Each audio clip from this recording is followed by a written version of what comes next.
Berfirman bagi kami Bapa, karena kami telah siap untuk mendengarkannya. Roh Kudus akan menguasai kami semua, sehingga setiap firman Tuhan yang akan kami dengar pada malam hari ini tidak akan berlalu begitu saja, tetapi menjadi berkat bagi kami. Dan ini pegangan bagi kami menikmati tahun 2012 ini Tuhan. Terima kasih Bapa, urapi hamba-Mu secara khusus dengan urapan kuasa Tuhan. Pakai hamba-Mu ini menjadi Allah Tuhan, menyampaikan isi hati Tuhan bagi kami semua. Berfirman bagi kami Tuhan, kami siap mendengarkannya di dalam nama Tuhan Yesus Kristus. Haleluya. Amin. Shalom. Ya, kita sudah berada di hari yang pertama, minggu yang pertama, di bulan yang pertama di tahun 2012. Puji Tuhan. Saya percaya ini karena anugerah Tuhan yang besar. Ya. Oleh sebab itu, maka sebagai pendeta jemaat dan pribadi dan keluarga, selayaknya dan sepantasnya kami mengucapkan selamat tahun baru bagi kita semua, bagi jemaat, bagi majelis jemaat. Selamat untuk kerjasama yang baik bagi kita semua. Selamat tahun 2011 kita lewati dalam berjemaat bersama-sama, di dalam melayani bersama-sama. Suka duka sudah kita jalani, dan saya percaya memasuki tahun 2012 lebih luar biasa lagi kita bersama dengan Tuhan. Amin. Puji Tuhan. Kalau ada hal-hal yang kurang di tahun 2011, kami minta maaf. Ya, biarlah di tahun 2012 firman Tuhan berkata, melupakan segala apa yang ada di belakang kita. Sekarang pandangan kita ada di depan. Kita berlari-lari mencapai tujuan, karena masih ada yang kita akan raih di sana. Kita tidak harus tinggal terus di kenangan masa lalu. Masa lalu hanya tinggal kenangan. Kenyataan sekarang, kita hidup di masa sekarang. Di masa depan ada pengharapan yang sedang menanti. Amin. Itu mahkota kemuliaan yang Tuhan siapkan bagi kita. Oleh sebab itu, di hari pertama, minggu pertama, bulan pertama tahun 2012, kita akan membaca hanya satu ayat di dalam Efesus pasal yang keempat, ayat yang ke-24.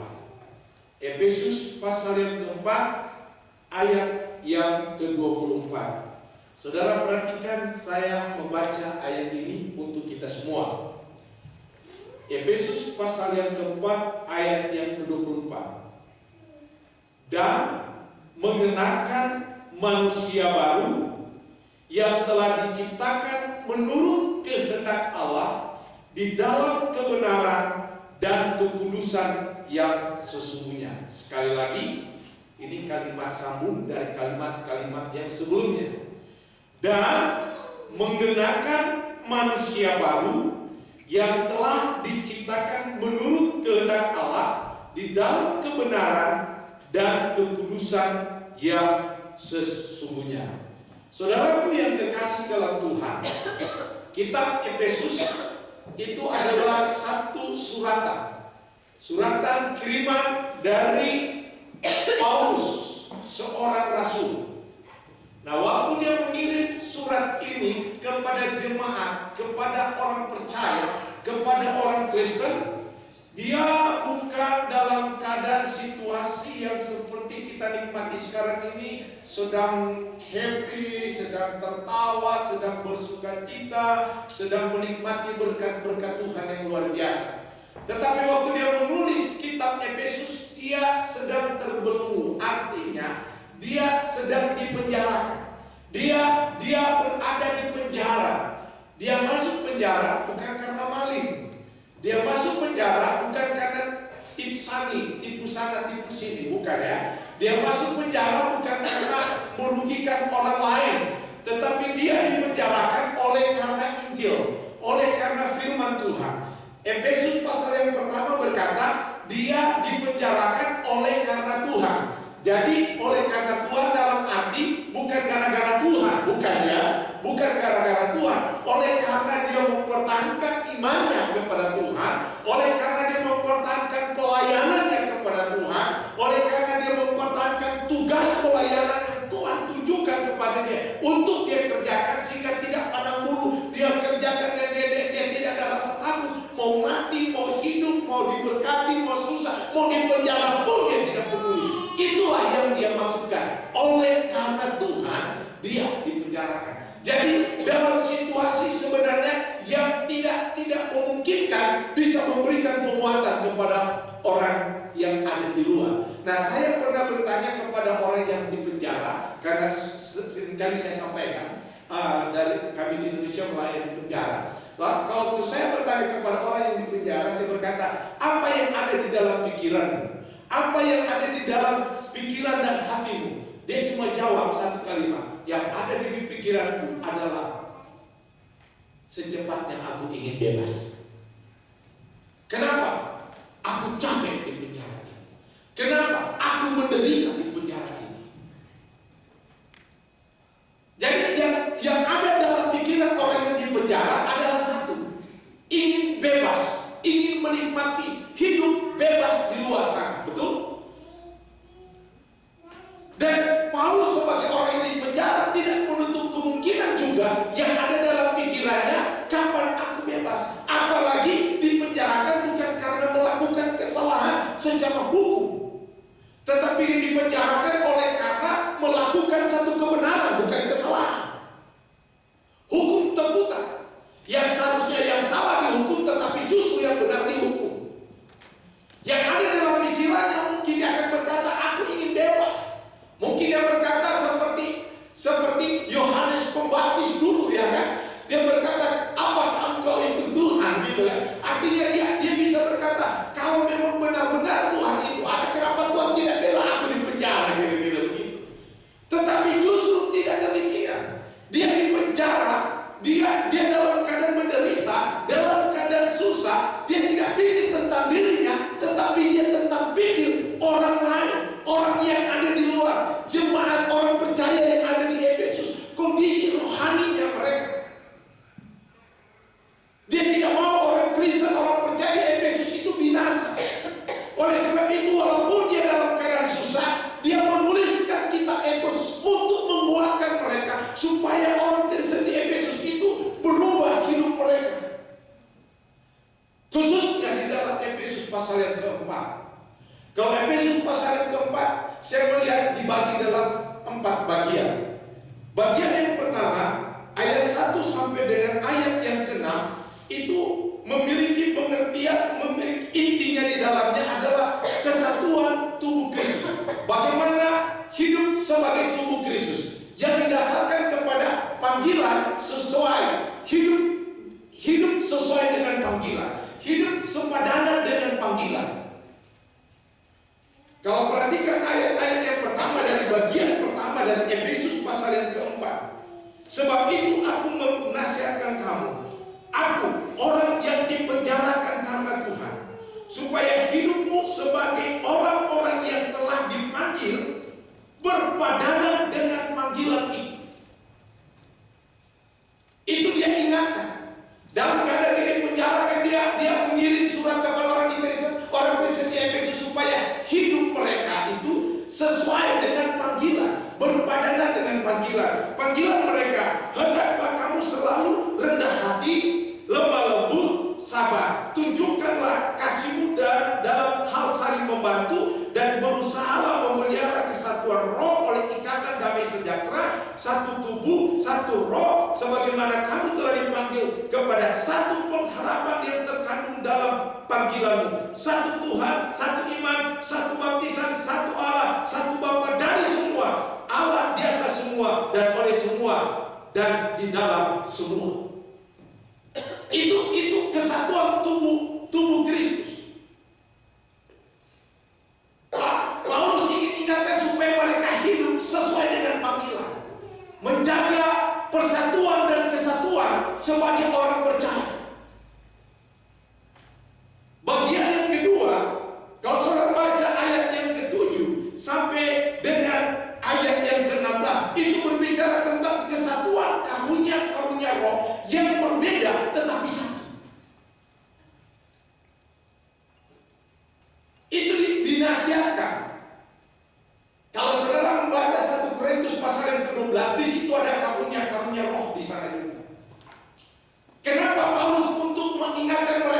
supaya mereka bersatu di dalam karunia, di dalam panggilan mereka. Harus rendah hati, tidak menganggap karunia saya, panggilan saya, talenta saya lebih tinggi daripada si A si B.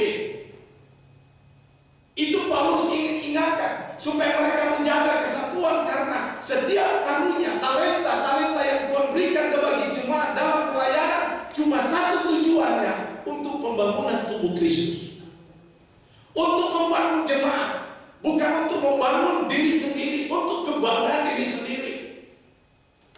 Yang karunia rasul, dia adalah rasul. Karunia penginjil, pengajar, gembala, untuk pembangunan tubuh Kristus. Artinya sama.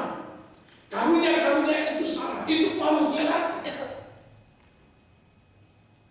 Dan bagian yang ketiga dan Efesus pasal yang keempat, ayat yang ke-17 sampai dengan ayat yang 24, yang intinya berbicara tentang manusia baru.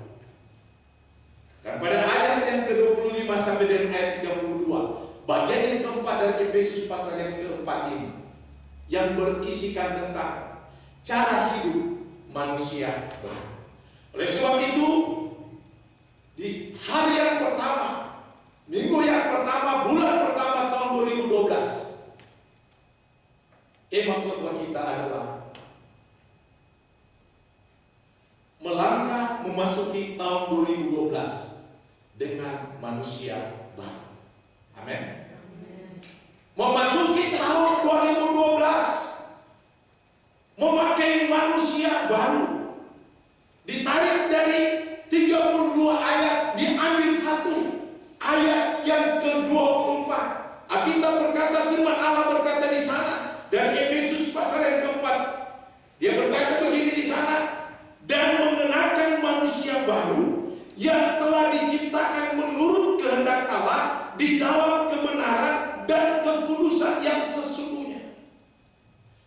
Paulus mengingatkan mereka supaya mereka selain menjaga kesatuan tubuh Kristus, selain memiliki karunia-karunia di dalam pelayanan, Alkitab berkata supaya mereka juga menggenakan manusia baru, memakai manusia baru. Ada beberapa ayat yang mereferensikan di sana manusia baru, memakai manusia baru itu diibaratkan memakai Kristus di dalam hidup, mengenakan Kristus di dalam hidup. 2 Korintus pasal 5 ayat yang ke-17 berkata, jadi barang siapa yang ada di dalam Kristus, dia adalah ciptaan baru. Yang lama sudah berlalu, sesungguhnya yang baru sudah datang.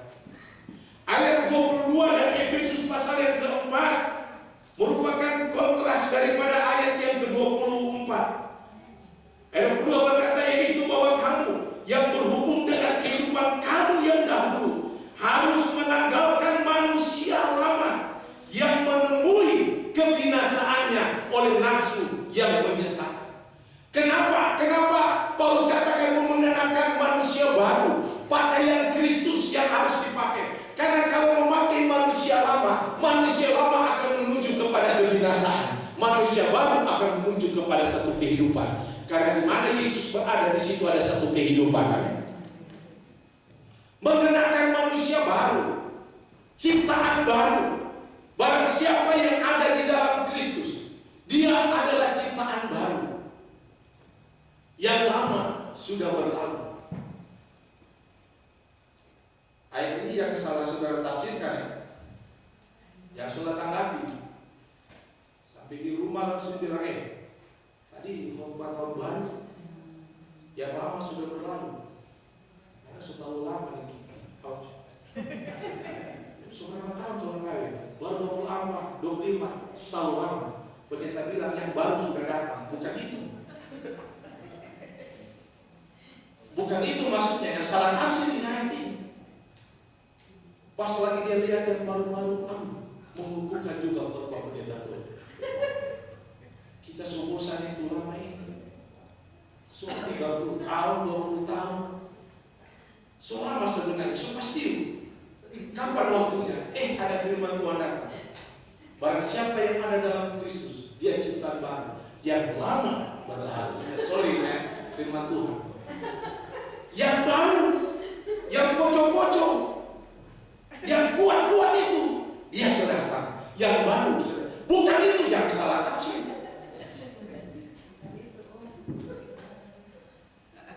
Itu karakter lama yang harus ditanggalkan. Amin. Sifat lama yang harus ditanggalkan.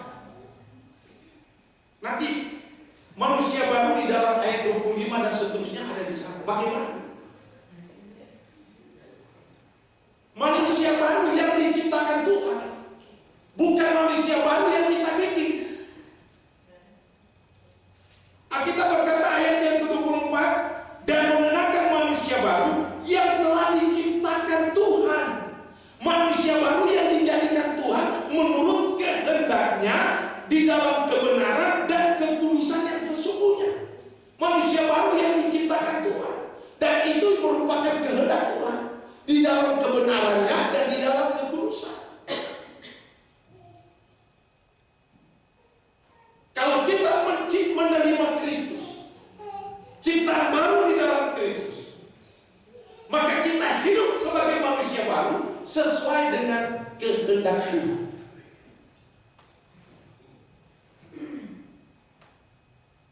Sesuai apa yang Tuhan inginkan. Bagaimana cara kita hidup? Di 2011 mungkin ada cara-cara hidup kita yang kurang baik. Karakter kita, mental kita, cara kita berpikir, cara kita berbicara, kadang-kadang kita tidak memahami bahwa karakter kita sebenarnya gaya hidup manusia lama, tetapi hidup di lingkungan yang baru.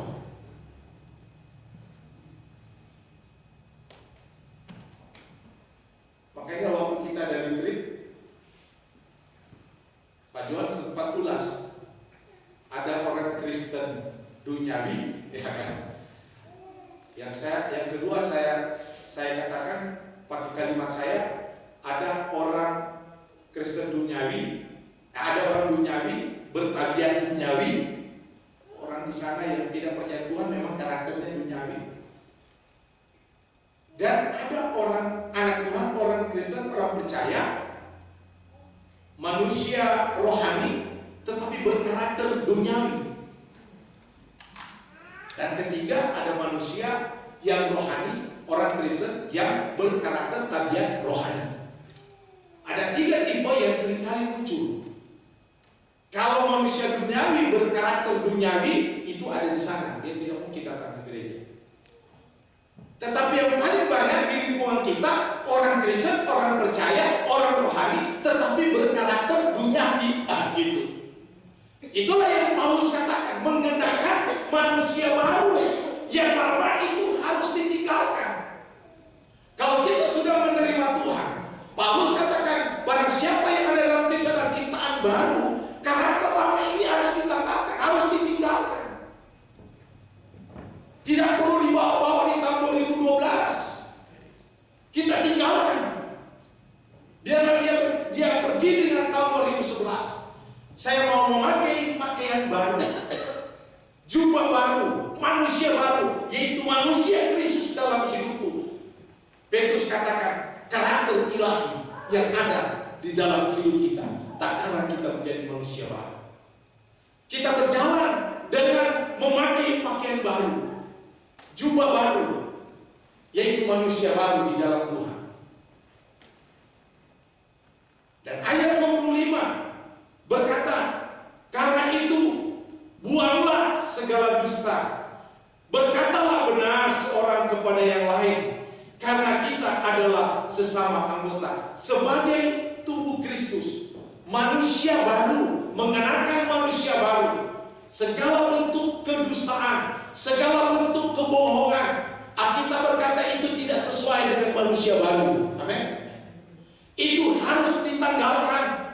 Apabila kamu menjadi marah, jangan sampai kamu berbuat dosa. Jangan marah, jangan matahari terbenam sebelum padam amarahmu.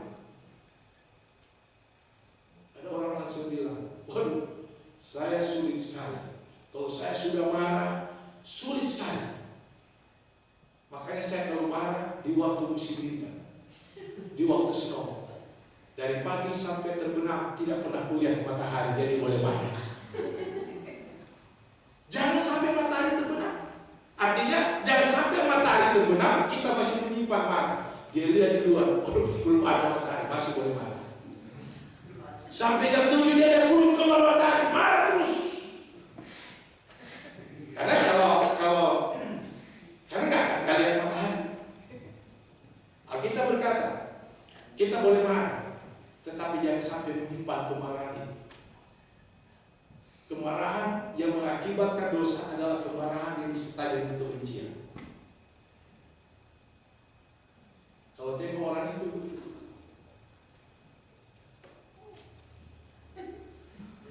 dia nek, gue kuliah di nek, kenapa? Pokoknya nek, kenapa emang? Ya gue aja yang tahu.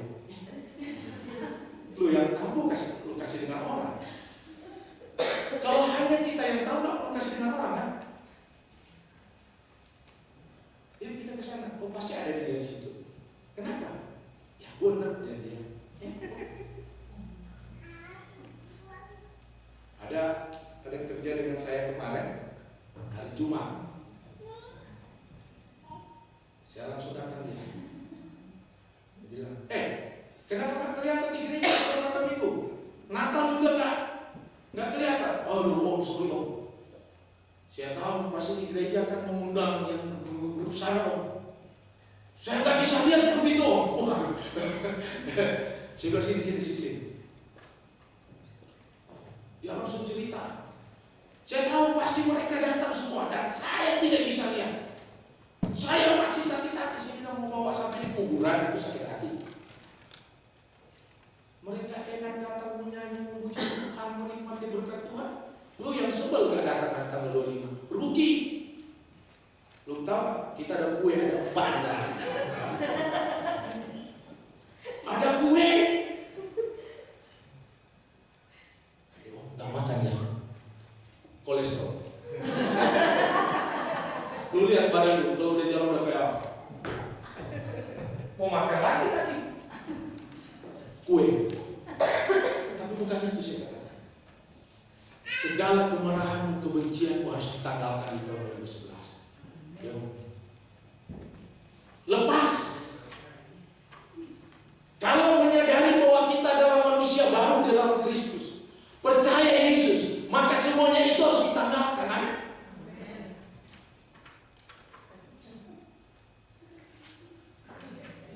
Orang yang mencuri jangan lagi mencuri lagi, tetapi baiklah ia bekerja keras dan melakukan pekerjaan yang baik dengan tangannya sendiri. Jangan makan tulang, orang Indonesia bilang. Memang enak makan tulang. Paling cuma gigi rontok makan tulang. Supaya ia dapat membagikan sesuatu kepada orang yang kekurangan. Janganlah ada perkataan kotor keluar dari mulutmu. Waduh, ini dia. Manusia baru, ciptaan baru, mengenakan pakaian baru. Alkitab berkata, jangan mengeluarkan perkataan kotor.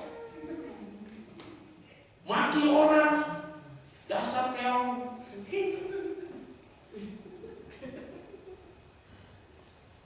Udah macam-macam.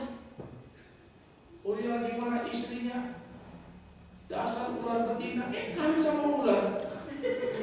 Berarti dia ular laki-laki kan? Suami pun dia marah sama istrinya, dasar ular betina.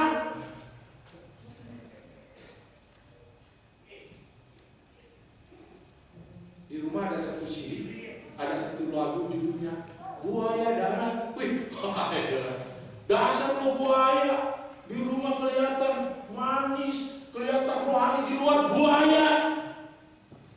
Tahu arti buaya? Ibu dan bapak, bu dan ayah. Segala kata-kata makian keluar. Nah kita berkata manusia baru dan mengenakan manusia baru yang telah diciptakan menurut kehendak Allah di dalam kebenaran dan kekudusan yang sesungguhnya.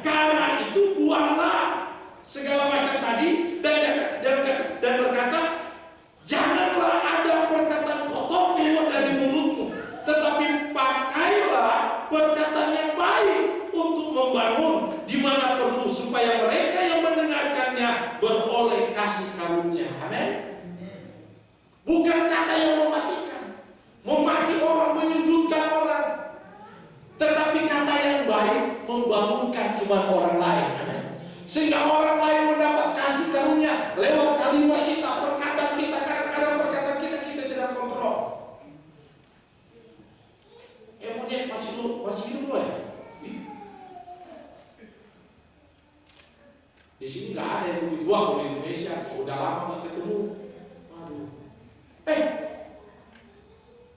masih hidup sih.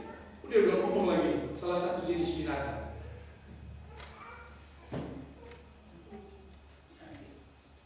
Perkataan yang baik, perkataan yang baik kita lontarkan kepada istri kita. Perkataan yang baik kita lontarkan kepada suami kita. Kata-kata yang membangun.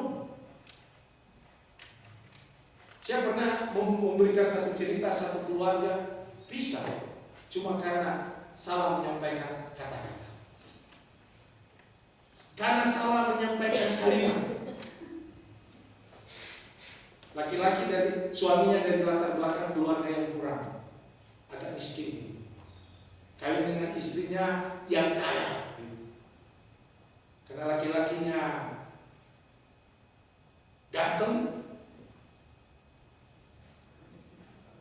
istrinya suka dan menikah sama dia. 1-2 bulan oke-oke aja rumah tangga. Tetapi berjalan beberapa bulan cuma masalah odol. Biasa kalau di kampung orang susah, kalau pencet odol dia mau kadang-kadang pencet dari kepala, dari tengah. Ya. Kalau orang yang dari kalangan yang pendidikannya bagus, diajarkan dari orang tua, pencet itu odol dari bawah. Nah, dia dididik, istrinya ini dididik dari kalau ambil odol untuk taruh di sikat gigi, dipencet dari bawah. Yang satu ini enggak, setiap buka odol dia pencet di tengah, jadi kelihatan kurang bagus. Istrinya seringkali bilang sama suaminya, dia bilang, "Pak, kalau pencet odol dari bawah." "Oh ya, besoknya masih di tengah juga." Dia bilang, "Nggak berubah-berubah." Akhirnya terjadi kesalahpahaman, berantem, adu mulut. "Dasar dari kampung." Istrinya udah ngomong gitu, "Dasar dari kampung. Udah berkali-kali bilang pencet di bawah, pencet di tengah." Suaminya cuma sama, "Dasar sekolah cuma tamat SMA." Udah. Suaminya masih. Yang nggak bisa suaminya tahan, tanggal istrinya. Memang dasar tidak dididik oleh orang tua. Aduh. Memang latar belakang keluarga dari kampung. Langsung pergi itu diri suaminya. "Kamu kan tahu saya memang dari kampung. Kenapa kamu suka? Kamu boleh hina saya, tetapi jangan coba-coba hina keluarga saya.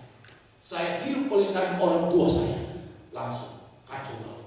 Cuma salah pencet dan salah omong. Ribut. Oleh sebab itu kata-kata ini harus dijaga. Amin. Perkataan. Mungkin kita anggap ini sesuatu yang lucu, tetapi kita tanpa sadar juga kadang-kadang perkataan kita sedang menyakiti hati orang. Istri terhadap suami, suami terhadap istri, teman terhadap sesama kita. Kita berkata, perkataan-perkataan ini harus yang baik keluar dari mulut kita, yang bisa membangun. 2011 boleh, silakan, dia sudah lewat. Tetapi melangkah tahun 2012, jagalah setiap perkataan kita. Kita mau di 2012, kita mau menjadi berkat bagi banyak orang. Mungkin kita tidak bisa bersaksi, kita tidak bisa menolong orang dari segi keuangan finansial, tetapi mungkin lewat kalimat kita bisa membangunkan iman orang, bisa membuatkan mereka yang lemah, yang sedang mengalami keputusasaan. Lewat kalimat kita, maka orang itu bisa dikuatkan, mendapat kasih karunia, kata Paulus. Maka kita kuat berkat di tahun 2012. Manusia baru mengenakan manusia baru, menjaga perkataan. Buang segala perkataan-perkataan kotor, segala bentuk kalimat-kalimat jenis binatang, kebun binatang, ditanggalkan semuanya itu, diganti dengan perkataan-perkataan berkat bagi orang yang ada di sekitar kita, bagi istri kita, bagi suami kita. Saya percaya 2012 adalah tahun di mana kita akan lebih diberkati oleh Tuhan. Dan janganlah kamu mendukakan Roh Kudus.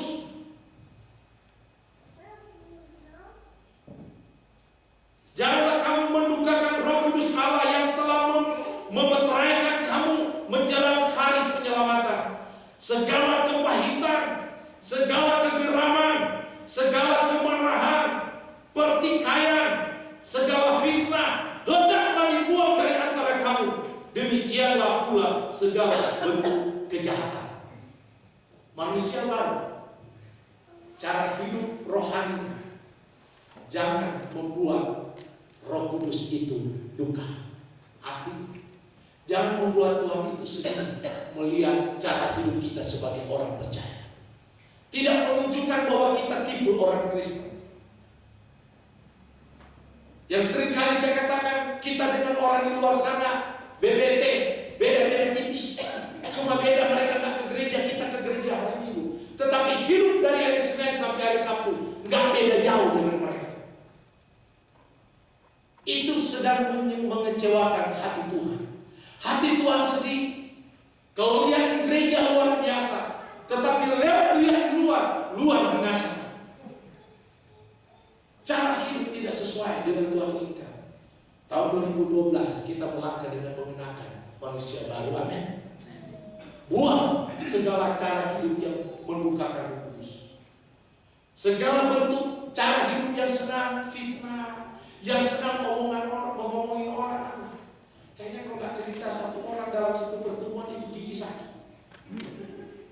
Baru dulu 5 menit udah cerita si A. Apalagi 15 menit. Apalagi 1 jam. Saya nggak tahu, kalau mungkin bisa direkam. Itu dalam satu malam bisa 15 orang yang diomongin. Alkitab berkata segala bentuk cerita fitnah, kedengkian harus ditinggalkan bagi orang yang telah mengenakan manusia baru. Harus ditinggalkan. Jangan menjadi satu kesukaan bagi kita. Kalau nggak fitnah orang, kayaknya nggak enak hidup ini, nggak happy.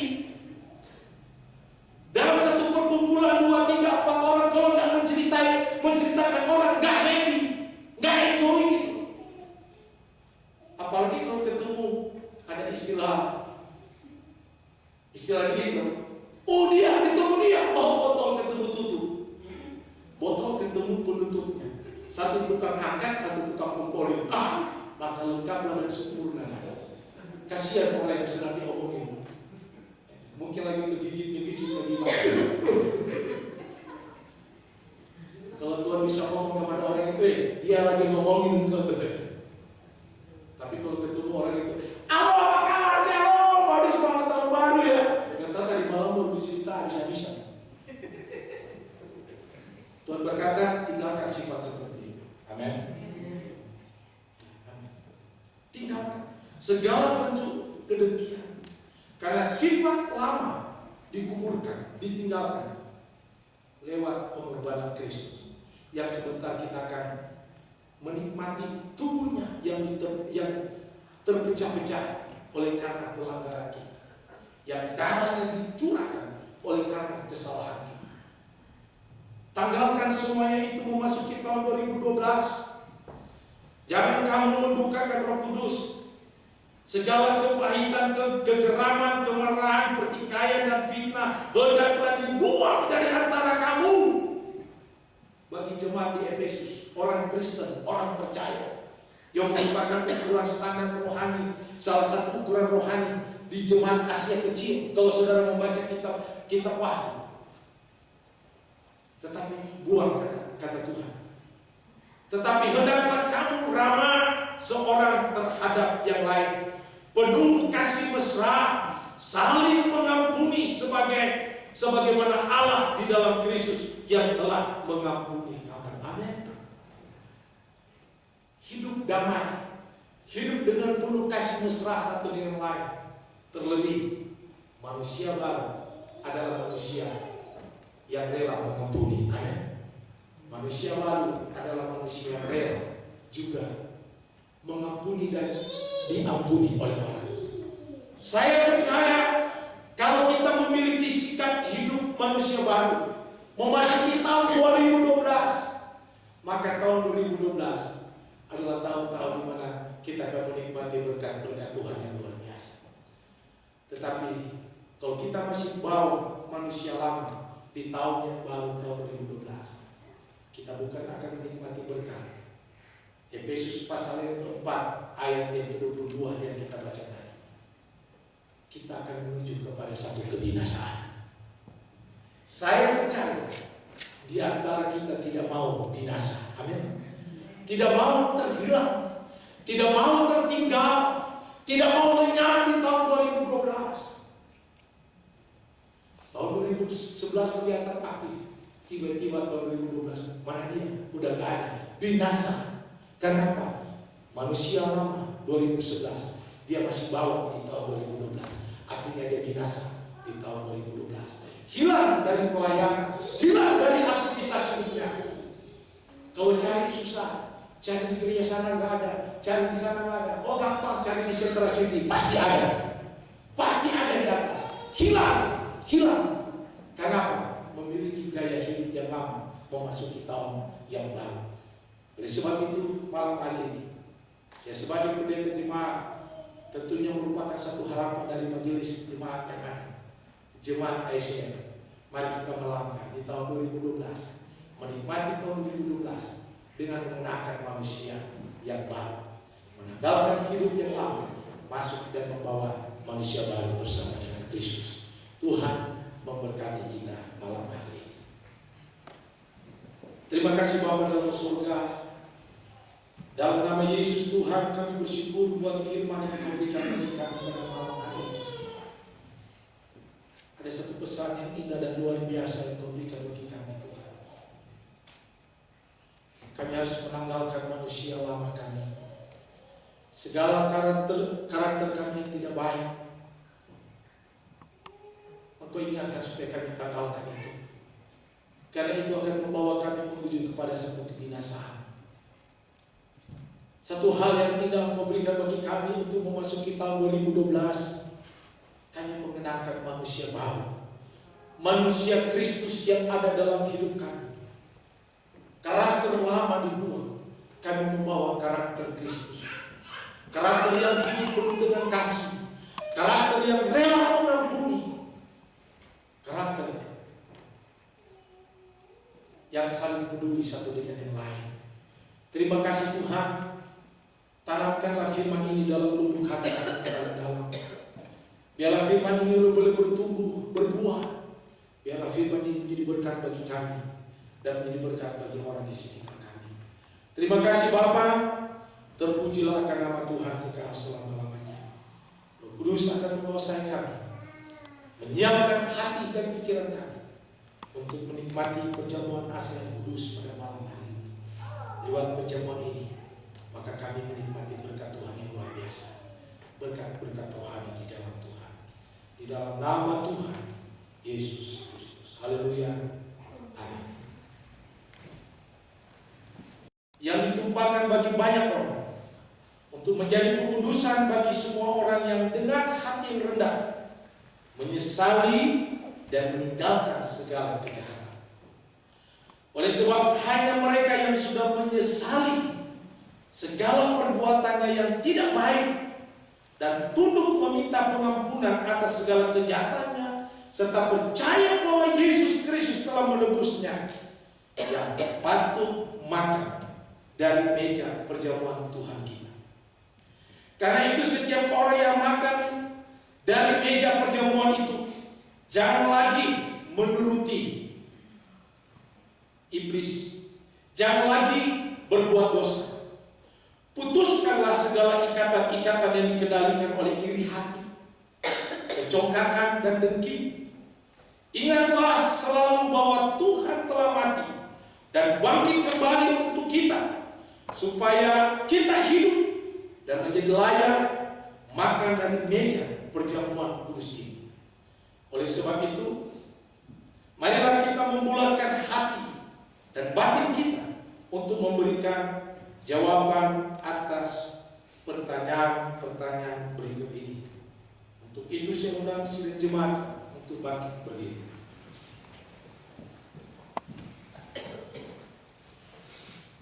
Mengakukah saudara bahwa kamu adalah orang-orang berdosa sejak lahirmu dan oleh karena kelakuanmu yang melanggar kehendak Allah? Jikalau saudara mengakuinya, jawablah, ya, saya mengaku. Ya, saya mengaku. Apakah saudara menyesali kejahatan-kejahatanmu dan apakah saudara menghendaki supaya saudara sekarang dibebaskan dari beban dosamu itu? Jikalau demikian kehendakmu, katakanlah, ya, kiranya Tuhan membebaskan saya. Ya, kiranya Tuhan membebaskan saya. Percayakah saudara bahwa Yesus Kristus datang ke dunia untuk memberi hidup kepada orang-orang berdosa? Bahwa Dialah yang mati untuk menjadi korban tebusan bagimu dan hidup kembali supaya kamu hidup? Jikalau demikian keyakinan dan kepercayaanmu, katakanlah, ya, saya yakin dan percaya. Ya, saya yakin dan percaya. Maka bersediakah saudara memutuskan ikatan-ikatan dengan kecongkakan dan kedengkian? Di samping itu bersediakah saudara melupakan segala perbuatan orang yang menyusahkanmu serta memulihkan hubungan baikmu dengan Dia, seperti yang kamu kehendaki, dan mohon untuk diperbuat Tuhan untukmu? Jika kesediaanmu telah bulat, katakan, ya, kiranya Tuhan memberi kekuatan kepada saya. Ya, kiranya Tuhan memberikan kekuatan kepada saya. Maka marilah kita mendudukkan diri kita di hadapan Tuhan untuk meminta pengampunan segala dosa kita. Ikutilah doa ini di dalam hati kita masing-masing. Ya Tuhan, Allah Bapa kami, di dalam anakmu Yesus Kristus Tuhan dan Raja kami, kami orang-orang berdosa yang lemah, karena sering kami melanggar hukum-hukum-Mu. Karena itu patutlah kami menerima hukuman sekarang dan pada akhir zaman. Jikalau Bapa membalas kepada kami sesuai dengan perbuatan kami. Tetapi karena kasih setia-Mu, Engkau menganugerahkan anakmu yang tunggal untuk menjadi juru damai kami dengan-Mu. Supaya dalam darahnya yang kudus itu kami dikuduskan, sehingga kami menjadi layak di hadapan-Mu. Oleh sebab itu, kami sujud memohon kepadamu, kasihanilah kami. Ampuni segala dosa kejahatan kami kepadamu. Kirimlah roh-Mu yang kudus itu diam di dalam hati kami, supaya kami kuat menghadapi segala godaan iblis, supaya kami dapat berbuat sesuai dengan kehendak-Mu. Amin. Saudara-saudara yang merindukan anugerah kasih Allah di dalam pengampunan-Nya, sebagai hamba Allah, saya berkata kepadamu, jadilah padamu menurut iman.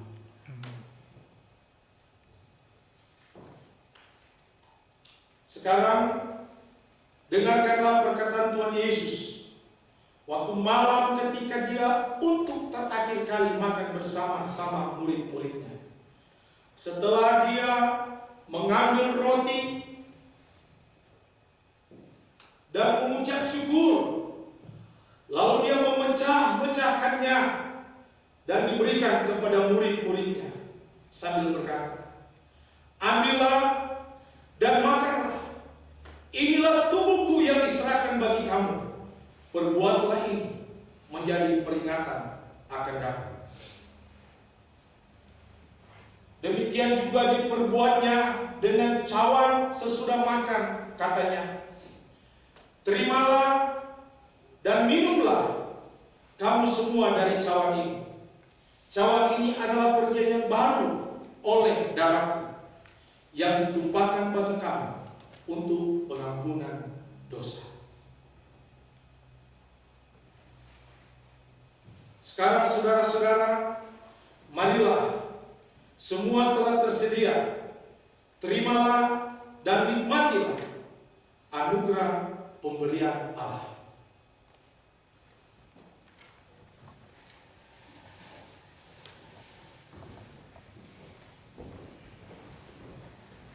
Silakan dulu.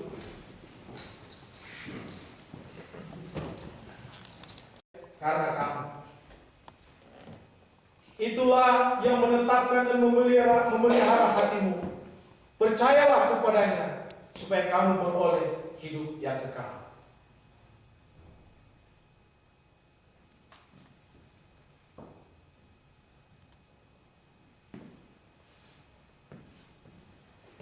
Terimalah dan minumlah. Ini darahku yang dicurahkan untuk keselamatanmu dan menjadi pengampunan segala dosa-dosamu.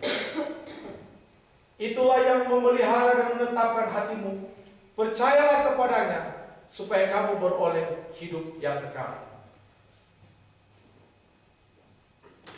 Kembalilah dengan damai sejahtera dari Tuhan.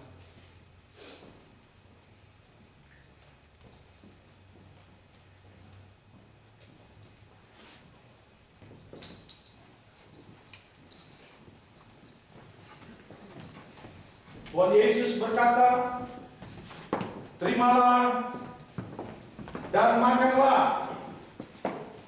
Ini tubuhku yang diserahkan kepada maut oleh karena kamu. Itulah yang memelihara dan menetapkan hatimu. Percayalah kepadanya supaya kamu beroleh hidup yang kekal.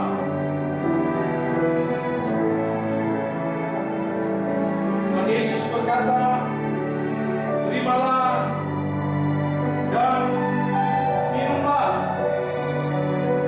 Ini darahku yang dicurahkan untuk keselamatan dan pengampunan segala dosa-dosa. Itulah yang memelihara dan menetapkan hatimu. Percayalah kepadanya supaya kamu beroleh hidup yang kekal. Kembalilah dengan damai sejahtera dari Tuhan.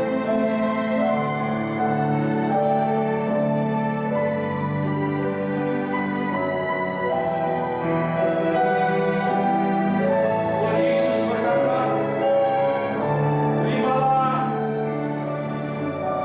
dan makanlah. Ini adalah tubuhku yang diserahkan kepada maut oleh karena kamu.